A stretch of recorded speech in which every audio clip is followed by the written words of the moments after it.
Dim light filtered through dusty windows. The air hung heavy with the smell of aged paper and leather.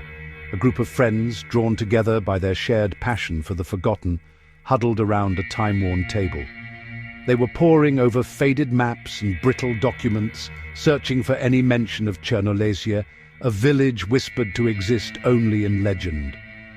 They had stumbled upon a cryptic reference to Чернолесье in an old archive, a single line in a forgotten chronicle.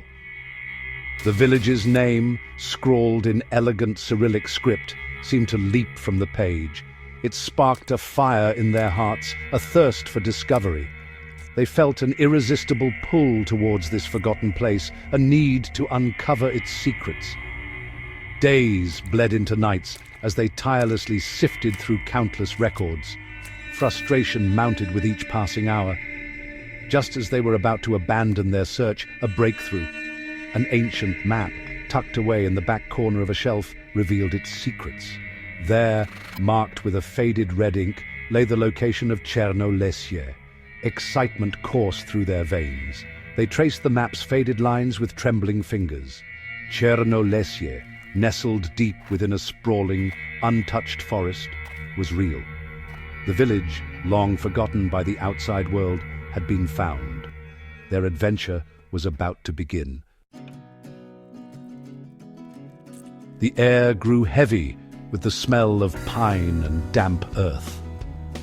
The friends ventured deeper into the forest, their path illuminated by a pale sun struggling to penetrate the dense canopy. Each step forward seemed to take them further from the familiar and deeper into the unknown. The forest whispered around them, a symphony of rustling leaves and snapping twigs. The path, barely discernible beneath a carpet of fallen leaves and decaying branches, narrowed with every passing mile. The trees, their branches gnarled and twisted, seemed to reach out towards them, their shadows stretching out like grasping claws. The forest felt alive, watching their every move.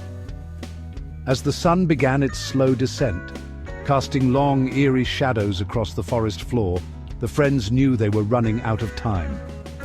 They pushed onward, their resolve fueled by a mixture of excitement and apprehension.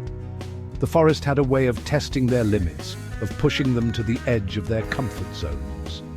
The air grew colder, the silence broken only by the sound of their own breath and the pounding of their hearts. The forest had grown quiet, as if holding its breath. The friends exchanged uneasy glances. They were not alone. They had been watched this whole time.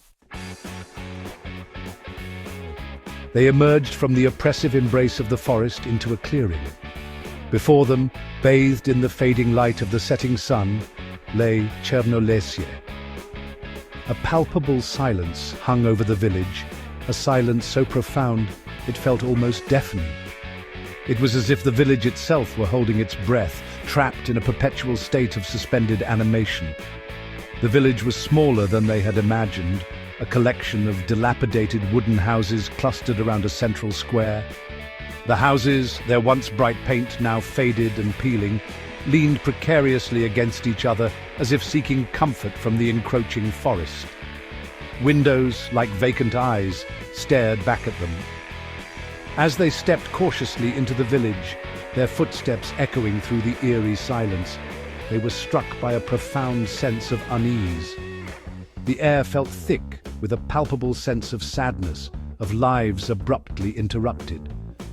It was as if the village itself were mourning its own demise.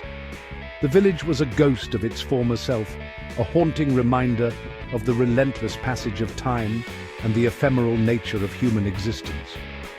It was a place where the past refused to die, where time seemed to stand still. The friends, now trespassers in this forgotten corner of the world, felt a shiver run down their spines.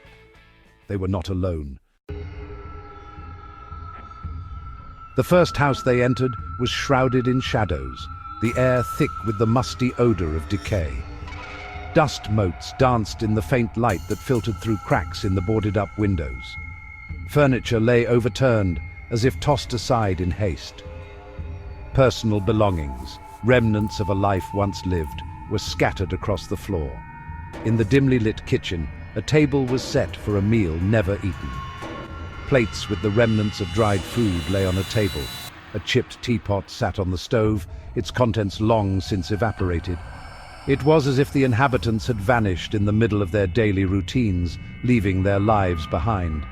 A child's doll lay abandoned on the floor of one room, its porcelain face cracked and staring. A rocking chair creaked rhythmically back and forth, moved by an unseen hand. The air was thick with the ghosts of memories, the echoes of laughter and sorrow. Each room they explored painted a vivid picture of a life abruptly interrupted, of a community torn apart. The silence was broken only by the sound of their own footsteps and the beating of their own hearts. The friends, their initial excitement giving way to a growing sense of unease, pressed on, determined to uncover the truth behind Чернолесье's abandonment.